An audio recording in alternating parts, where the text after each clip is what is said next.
शङ्करांश भूम शङ्करार्यपीठसद्गुरून् शुद्धसत्त्वभासुरान् सुवर्त्मनीतभूसुरान् सर्वभूतसौख्यदान् क्षमाकरान् यतीश्वरान्। सदाशिवसमारम्भाम् शङ्कराचार्यमध्यमाम् अस्मदाचार्यपर्यन्ताम् वन्दे गुरुपरम्पराम्। श्रीगुरुभ्यो नमः। निधाय हृदि विश्वेशम् विधाय गुरुवन्दनम् बालानां सुखबोधाय क्रियते तर्कसङ्ग्रहः। இன்னைக்கு நாம தர்க்க சங்கிரகத்துல யதார்த்தானுபவ லட்சணம் அயதார்த்தானுபவ லட்சணத்தை பார்க்க போறோம். தர்க்க சங்கிரகத்துல பங்கி இப்படி இருக்கு. தத்பின்னம் ஞானம் அனுபவः சஹ த்விவிதः யதார்த்தः அயதார்த்தச்சேதி. அதன் பிறகு யதார்த்த லட்சணம் இப்படி சொல்லியிருக்கா. தத்வதி தத் பிரகாரகः அனுபவः யதார்த்தः யதா ரஜதே இதம் ரஜதம் இது ஞானம் சா ஏவ பிரமா இத்யுச்யதே. இப்படி தர்க்க சங்கிரகத்துல யதார்த்த லட்சணமும் அந்த லட்சண சமன்வயத்தையும் காண்பிச்சிருக்காங்க. இப்போ நாம இதுல கொஞ்சம் விரிவா பார்க்க வேண்டியது இருக்கு. இங்கே தத்வதி தத் பிரகாரகா யதார்த்தா அப்படின்னு யதார்த்த லட்சணத்தை சொல்லி கொடுத்துருக்காங்க இல்லையா. இதை தெரிஞ்சுக்கிறதுக்கு முன்னாடி நம்ம சில விஷயங்களை பார்க்க வேண்டியது. அதாவது நமக்கு எந்த விஷயமான ஞானம் ஏற்படுகிறதோ, இப்போ என்னுடைய எதிரில ஒரு கடகா இருக்குன்னு வச்சுப்போம். அதை பார்த்ததுக்கு அப்புறம் எனக்கு அயம் கடகா அப்படிங்கிற ஒரு ஞானம் ஏற்படுறது. இப்படி ஞானத்திற்கு அந்த பொருளானது விஷயம் ஆனால் மட்டும்தான் அந்த பொருள்ல மூன்று விதமான விஷயத்தா வருகிறது. எப்படி கடகான்னு எடுத்துட்டோம்னு சொன்னா அயம் கடகான்னு ஞானம் எனக்கு ஏற்பட்டிருக்கு. அப்போ கடத்துல கடத்துவம் அப்படிங்கிற ஒரு பதார்த்தம் இருக்கு. கடகா இப்படி நாம மேலிருந்து பார்க்கணும். கடத்துவம், அதன் பிறகு கீழே கடகான்னு வச்சு இந்த கடத்துக்கும் கடத்துவத்திற்கும் சம்பந்தம் உண்டு. என்ன சம்பந்தா? ஜாதி வியக்தியோகோ சமவாய சம்பந்தா. கடத்துவங்கிறது ஜாதி, கடகா அப்படிங்கிறது வியக்தி. இந்த இடத்துல நாம ஒரு உதாரணமாக எடுத்துட்டு பார்த்துட்டு இருக்கோம். கடத்துவம், இந்த கடத்துவத்திற்கு ஜாதித்துவம் உண்டா இல்லையாங்கிற விசாரம் எல்லாம் நாம பின்னாடி பண்ணிக்கலாம். ஒரு உதாரணத்துக்காக எடுத்துட்டு நாம பேசுறதுனால இங்கே கடகாங்கிறது வியக்தி, அந்த வியக்தியில் இருக்கக்கூடிய கடத்துவங்கிறது ஜாதி. இந்த ரெண்டுத்திலையும் இருக்கக்கூடியதான சம்பந்தா என்ன சம்பந்தா? சமவாயா சம்பந்தா. இப்போ எனக்கு அயம் கடகான்னு ஞானம் வந்திருக்குன்னு சொன்னா அங்க கடகா மாத்திரம் விஷயம் இல்லை, கடத்துவ விசிஷ்டமான கடகா தான் விஷயா. அப்போ ஞானத்துல விஷயமா இருக்கக்கூடியதான அயம் கடகான்னு நாம சொல்லும் பொழுது எதுதெல்லாம் விஷயமா இருக்கு? கடத்துவம், கடகா, தயோ சம்பந்தா. அப்போ விஷயத்தா, இந்த மூணுமே விஷயங்கள் தானே ஞானத்துல. இந்த மூன்றும் ஞானத்துல விஷயாவா இருந்தால் மூன்றிலும் விஷயத்தாங்கிற ஒரு தர்மஹா வந்துடுறது. ஞானத்துல எதெல்லாம் விஷயமா வருமோ அங்கெல்லாம் விஷயத்தான்னு வந்துடும். விஷயத்தாங்கிற தர்மமானது உண்டாகும். இப்போ நமக்கு அயம் கடகாங்கிற ஞானம் உண்டாயிருக்கு. அந்த ஞானத்துல இதெல்லாம் விஷயமா இருக்குன்னு சொன்னா கடத்துவம், சமவாயா, சம்பந்தா, கடஹா, இந்த மூணும் விஷயமா இருக்கு. அப்போ கடத்துவத்துல ஒரு விஷயதா இருக்கு, நடுவுல கடத்துவத்துக்கும் கடத்துக்கும் உண்டான ஒரு சம்பந்தத்தை சொன்னோம் இல்லையா, அந்த சம்பந்தத்துல ஒரு விஷயதா இருக்கு. கடஹா வியக்தி, அதுலயும் ஒரு விஷயத்தா இருக்கு. மூன்று விஷயத்தாக்கள் இங்கே தெரிகின்றன.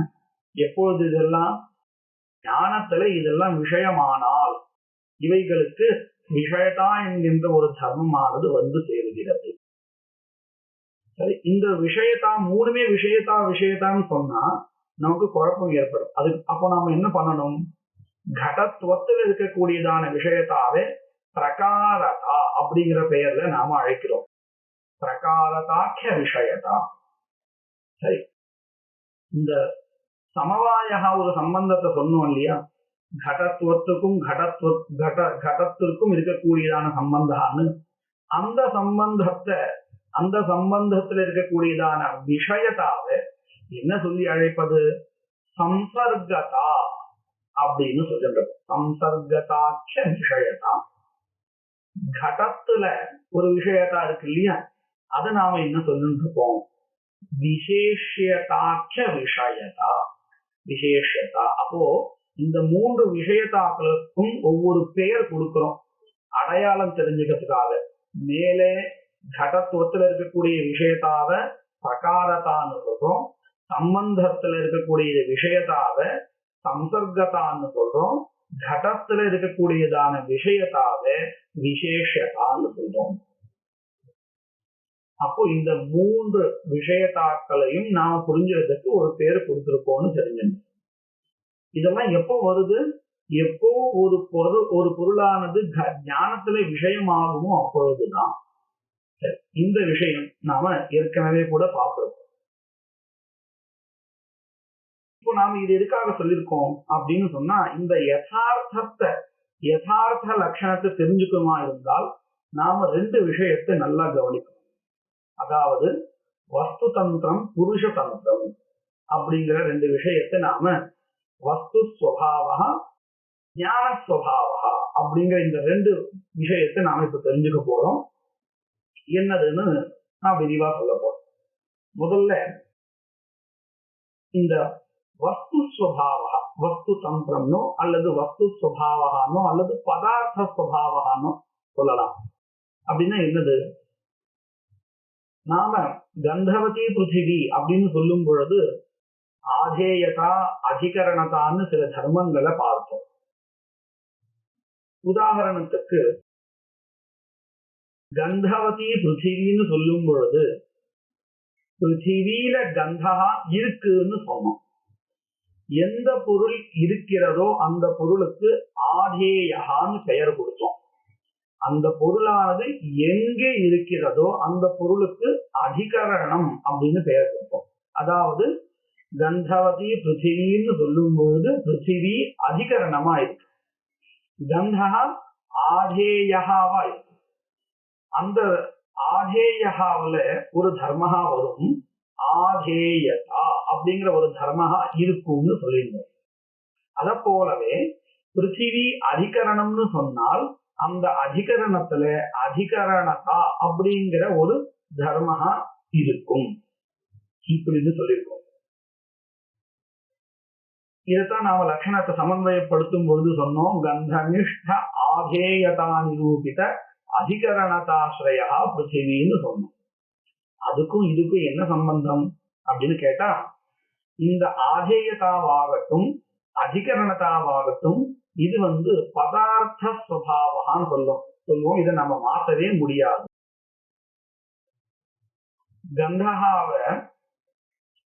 கந்தத்துல இருக்கக்கூடியதான ஆதேயத்தாவை நாம தெரிஞ்சிருந்தாலும் சரி தெரிஞ்சுக்கலைன்னாலும் சரி அந்த ஆதேயத்தா அங்கதான் இருக்கும். அதனால இது வஸ்து சுபாவகா, மாற்ற முடியாதது, அப்படியே இருப்பது.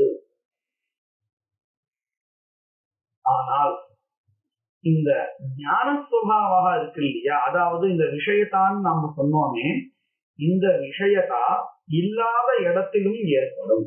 அப்படின்னா என்னது? நான் ஒரு உதாரணத்துக்கு பார்க்கலாம். என்னுடைய எதிரில ஒரு புஸ்தகம் இருக்கு, நான் அத வஸ்திரம்னு நினைச்சுக்கிறேன். இப்போ எனக்கு எதிரில் இருக்கக்கூடியதான பொருள் வஸ்திரமாக தெரிகிறது. இப்போ நாம இங்க கவனிக்கலாம், இந்த வஸ்திரமானது பூமியின் மேல இருக்கு அப்படின்னு நான் நினைச்சுக்கிறேன். ஆனா உண்மை நிலையில அங்க ஒரு புத்தகம் தான் பூமி மேல இருக்கு. இப்போ நாம இங்க கவனிக்கலாம், பூமியானது இங்க அதிகரணமா இருக்கு, அந்த பூமியில புஸ்தகமானது இருக்கு. அப்போ பூமி அதிகரணம், புஸ்தகம் ஆதேயா, ஆதேயதா புஸ்தகே பவதி. அதே மாதிரி அதிகரணதா பிருத்திவியில இல்லையா, அதிகரணதா பூமௌ அஸ்தி, ஆதேயதா புஸ்தகே அஸ்தி. இதுதான் வஸ்து தந்திரம், பதார்த்த சுபாவா. இதை நம்மளால மாற்றவே முடியாது இல்லையா. ஆனா எனக்கு எப்படி தெரியுது அந்த பொருள்? வஸ்திரமாக தெரிகிறது. அப்போ தெரியும் பொழுது அங்க ஞானத்துல எதெல்லாம் விஷயமா இருக்கு அப்படின்னு சொன்னா வஸ்திரத்துவம் தெரிகிறது.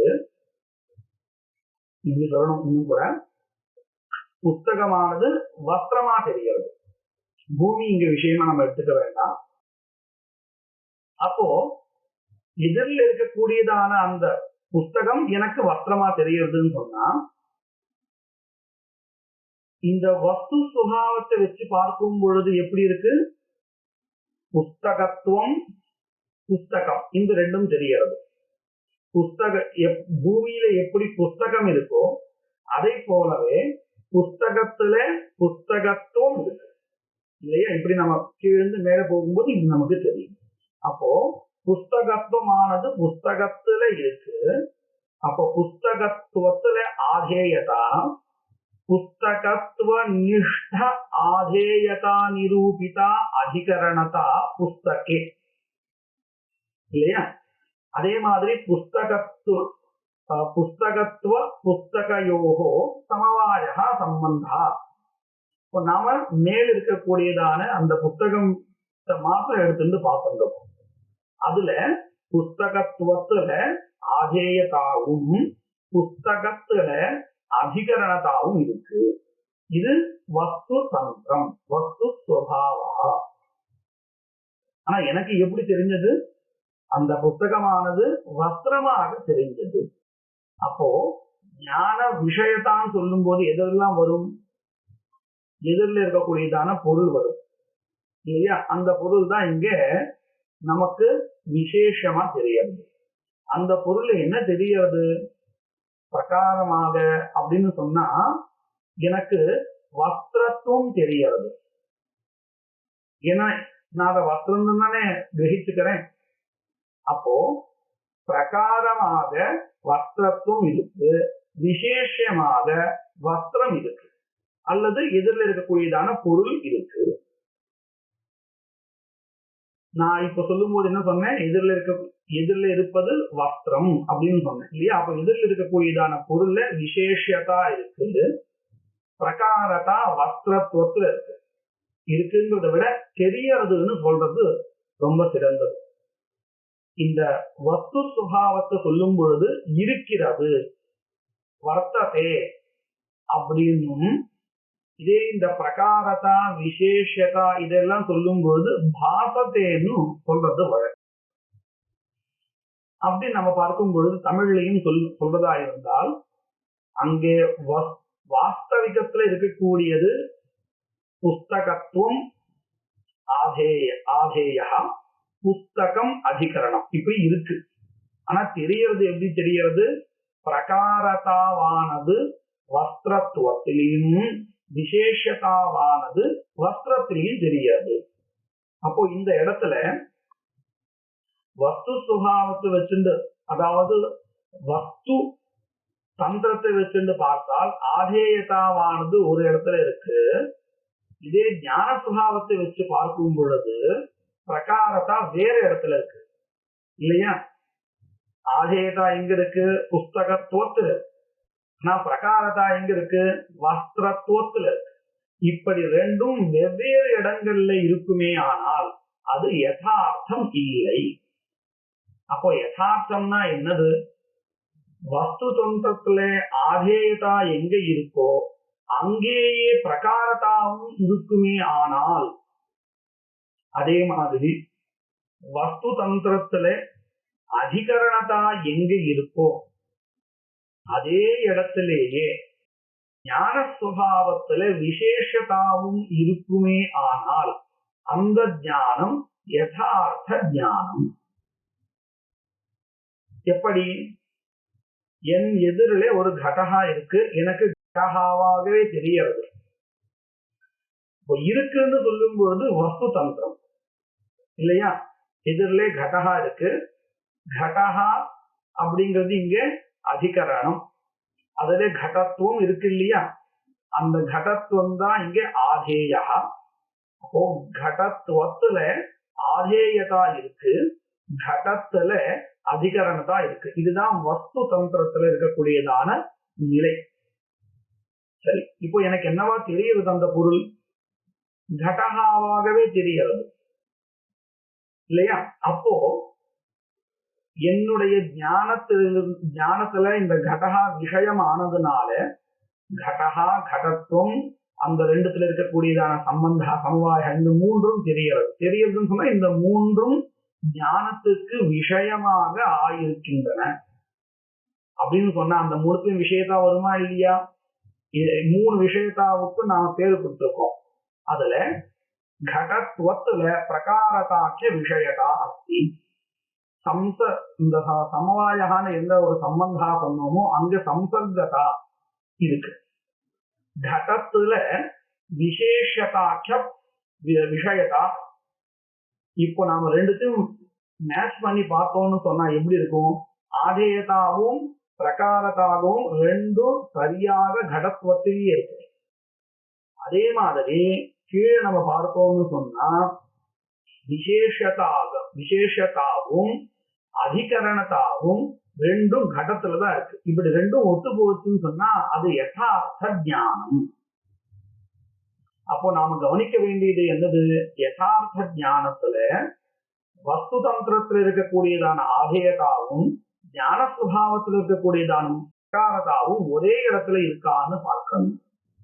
அதே மாதிரி வஸ்து சுபாவத்துல இருக்கக்கூடியதான அதிகரணதாவும் ஞான சுபாவத்துல இருக்கக்கூடியதான விசேஷதாவும் ஒரே இடத்துல இருக்கான்னு பார்க்கணும். இப்படி இருந்தால் அது யதார்த்த ஞானம். இது நான் தமிழ்ல கூட சொல்றது உண்டு. எப்படி இருக்கோ அப்படி தெரிஞ்சுட்டான்.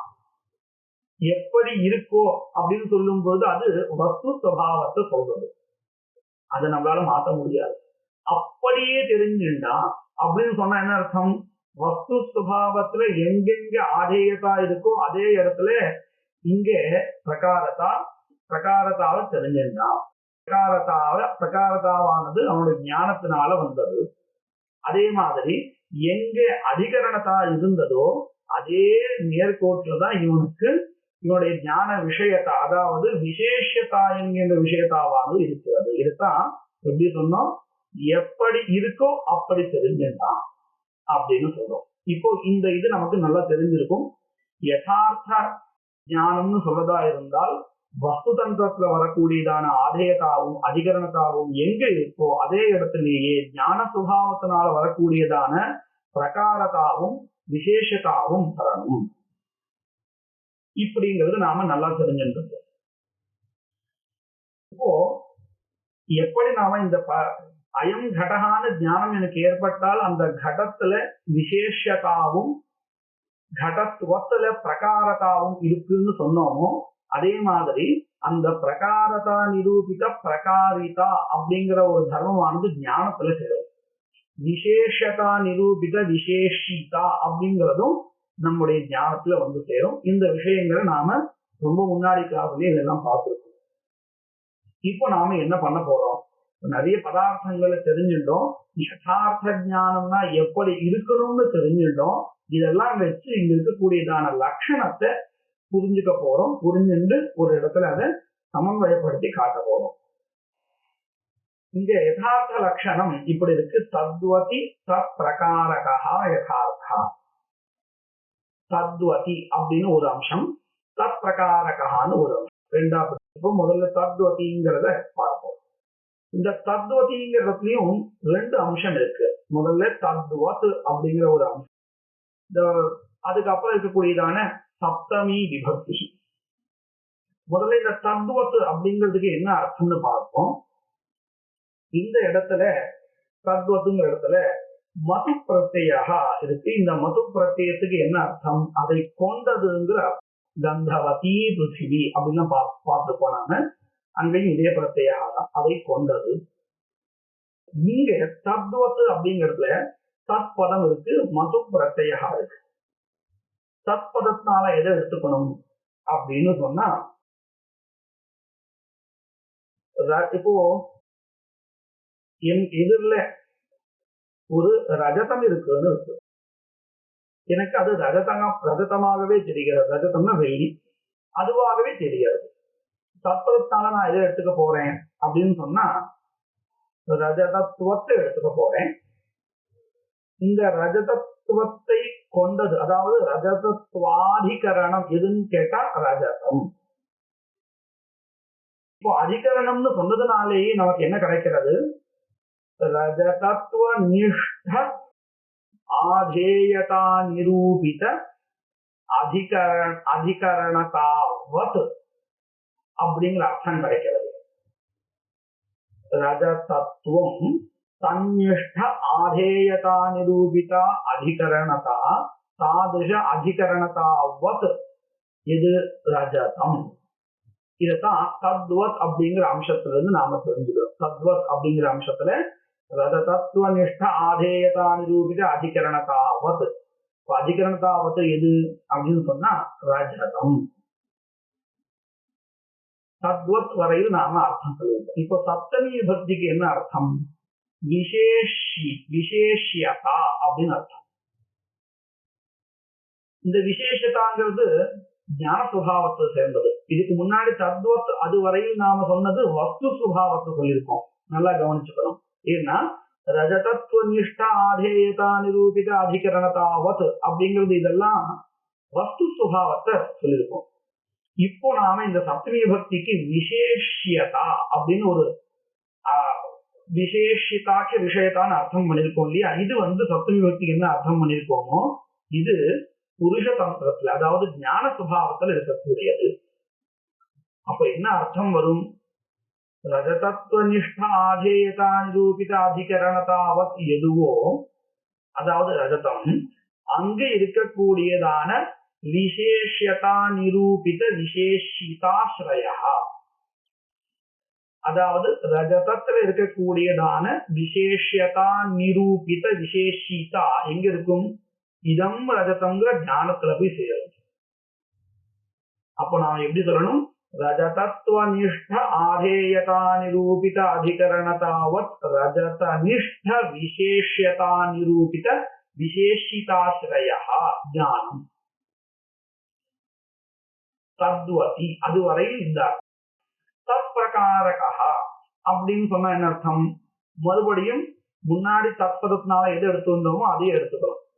அந்த முன்னாடி தத்பதத்தினால என்ன எடுத்துட்டோம்? தத்வத் அப்படின்னு சொல்லும்போது ரஜதத்துவத்தை எடுத்துட்டோம். அப்போ மறுபடியும் அதே ரஜதத்துவத்தை தான் தத்பதத்தினால எடுத்துக்கணும்.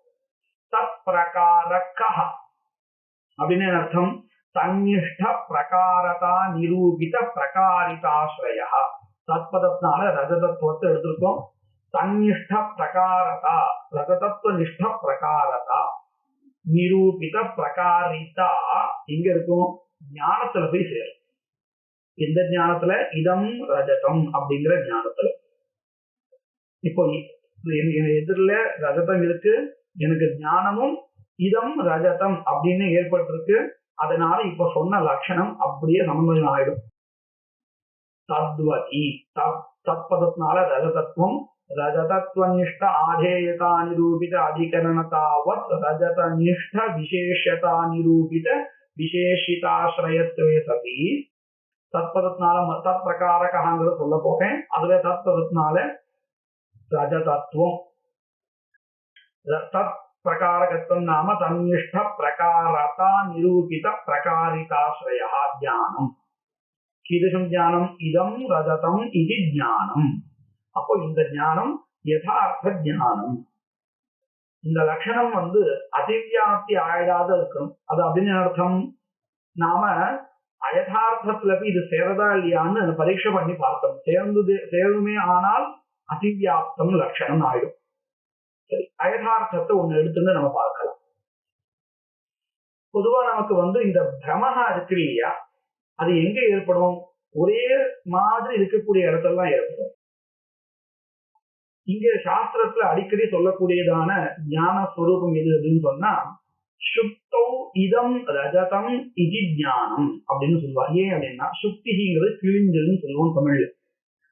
அது தூரத்துல இருந்து பார்க்கும் பொழுது வெள்ளி எப்படி இந்த பளபளப்போட மினுமினுப்போட இருக்குமோ அந்த மாதிரி தூரத்திலிருந்து பார்க்கும் பொழுது நமக்கு தெரியும். அங்கேயும் கூட இதே மாதிரி வெள்ளிக்குண்டான குணங்கள் என்ன உண்டோ அதுலயும் செய்தது உண்டு. தூரத்திலிருந்து பார்க்கும் பொழுது நமக்கு அது வெள்ளி போல தெரியும்.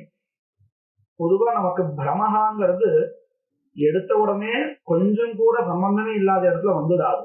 தூரத்திலிருந்து ஒரு மரத்தை பார்க்கும் பொழுதோ ஒரு தூணை பார்க்கும் பொழுதோ இது மனிதனோ அப்படிங்கிற ஒரு சந்தேகம் நமக்கு ஏற்படும். ஏன்? மனிதனுக்கு இருக்கிறது போல கை கால் போல அதனுடைய கிளைகள் தெரியாது, மரத்தினுடைய கிளைகள்.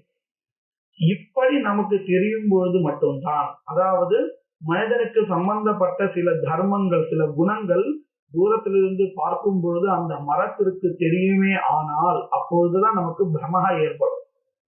ரொம்பவும் சம்பந்தமே இல்லாத ஒரு இடத்துல நமக்கு பிரமஹா ஏற்படாது.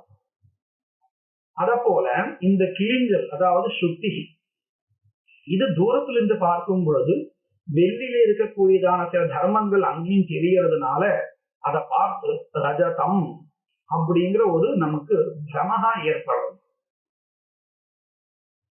அப்போ இது அயதார்த்தம். ஏன்னா என் எதிரிலே ஒரு சுத்தி இருக்குன்னு வச்சுப்போம். தூரத்துல நான் பார்த்துட்டு இருக்கேன். பார்த்துட்டு எனக்கு என்ன ஞானம் ஏற்படுறது? இதம் ரஜதம்னு ஞானம் ஏற்படுறது. ஆனா வஸ்து சுபாவத்துல நீங்க பாருங்க, அங்க என்னென்ன இருக்கு? சுக்தித்துவம் இருக்கு, சுக்தி இருக்கு, சுக்தித்துவத்துல ஆதேயதா இருக்கு, சுக்தியில அதிகரணத்தா இருக்கு. வஸ்து சுபாவத்துல இப்படி இருக்கு. ஆனா எனக்கு ஏற்பட்ட ஞானத்தை வச்சுட்டு நான் ஞான சுபாவத்தை பார்த்தேன்னா எப்படி இருக்கு? ரஜதத்துவத்துல பிரகாரத்தாவும் புரோவர்த்தி பதார்த்தான சுக்தி அதுல விசேஷத்தாவும் இருக்கு. அப்போ நாம இங்க கவனிக்கலாம், ஆதேயதாவும் பிரகாரத்தாவும் வெவ்வேறு இடத்துல இருக்கு. அதாவது ஆதேயதா எங்க இருக்கு? ஆதேயதாங்கிறது வஸ்து சுபாவத்தை சொல்லக்கூடியது. அது எங்க இருக்கு? சுக்தித்துவத்துல இருக்கு.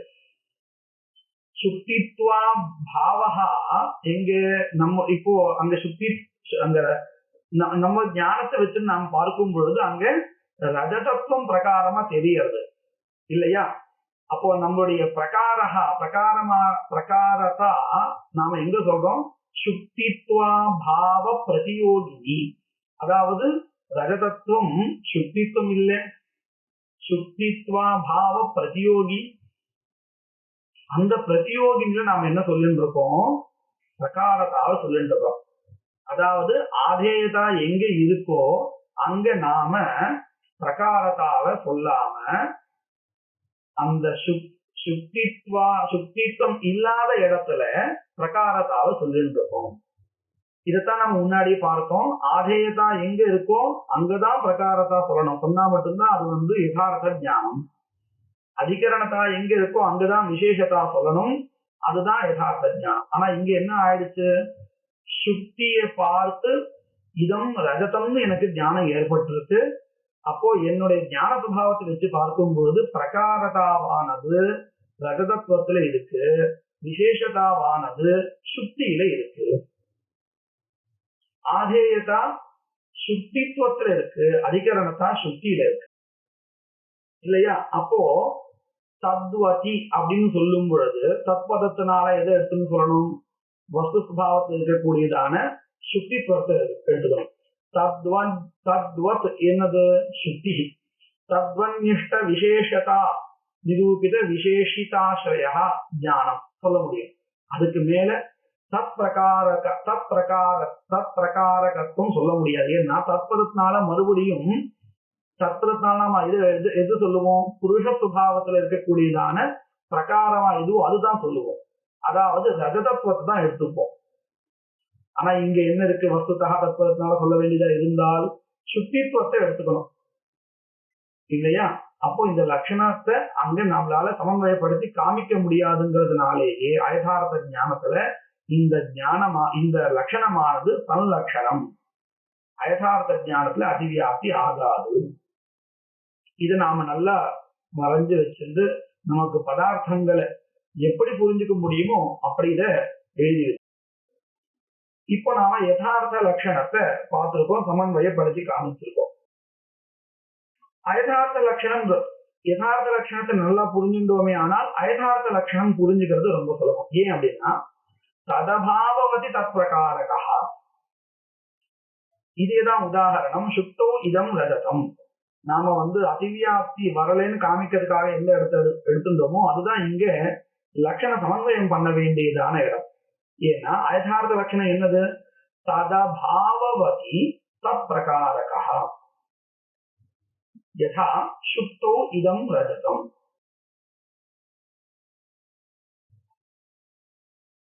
நம்ம வஸ்து சுபாவத்தை வச்சு பார்த்தோம் சொன்னா ரஜதத்துவம் இல்லாத சுத்தித்துவமானது பிரகாரமாக எங்க இருக்கிறதோ அதுதான் ததபாவவத். தத்பதத்தினால ரஜதத்துவம். ததபாவா ரஜதத்துவா பாவா. ரஜதத்துவா பாவவத் சுத்தி. ஏன்னா சுத்தியில சுத்தித்துவம் தான் இருக்கும் இல்லையா? அப்போ ததபாவவதி தற்பிரகாரகா அப்படின்னு இங்க லட்சணம் நமக்கு கொடுத்திருக்காங்க. தத்பதத்தினால நாம எது எடுத்துக்கணும்? சுத்தோ இதம் ரஜதம் அப்படிங்கிற இடத்துல சுத்தித்வா பாவவதி ரஜதத்வா பாவவதி சுத்தோ. தத்பதேன ரஜதத்துவம் ததபாவா ரஜதத்வா பாவா ததபாவவத் ரஜதத்வா பாவவத் சுத்தி. அங்க என்ன பிரகாரத்தை தெரிஞ்சுக்கிறோம்? நாம ரஜதம்னு தெரிஞ்சுக்கிறோம். அப்போ ரஜதத்துவ பிரகாரமா தெரிஞ்சுக்கிறோம். ரஜதத்துவம் இல்லாத பிரகாரம், ரஜதத்துவம் ஆதேயமாக இல்லாத இடத்துல ரஜதத்துவ பிரகாரத்துவத்தை சொல்றோம். சொன்னால் அது அயதார்த்த ஞானம். ததபாவவதி தத் பிரகாரகா அனுபவ அயதார்த்த யதா சுக்தௌ இதம் ரஜதம். இல்லையா? இந்த இடத்துல சுக்தௌ அப்படின்னு சொல்லும் பொழுது சுக்தித்துவத்துல ஆதேயதா, சுக்தியில அதிகரணதா, இப்படி இருக்கு ஸ்திதி. ஆனா நம்ம எப்படி தெரியறது? ரஜதம்னு தெரியறது. அப்போ ஆதேயதா சுக்தித்துவத்துல, அதிகரணதா சுக்தியில. ஆனா தெரியறது பிரகாரதா ரஜதத்துவத்திலையும் புரோவர்த்தி எதிரில் இருக்கக்கூடிய அந்த பதார்த்தத்துல விசேஷத்தாவும் தெரியறது. அப்போ ஆதேயதாவும் பிரகாரத்தாகவும் ஒரு பதார்த்தத்துல இல்லை அப்படின்னு தெரியறது. அப்போ இது அயதார்த்தா. இப்படி யதார்த்த லட்சணமும் அயதார்த்த லட்சணமும் இன்னைக்கு நாம பார்ப்போம். மேற்கொண்டு இருக்கக்கூடிய விஷயங்களை வரக்கூடியதான பதிவுகளை பார்க்கிறோம்.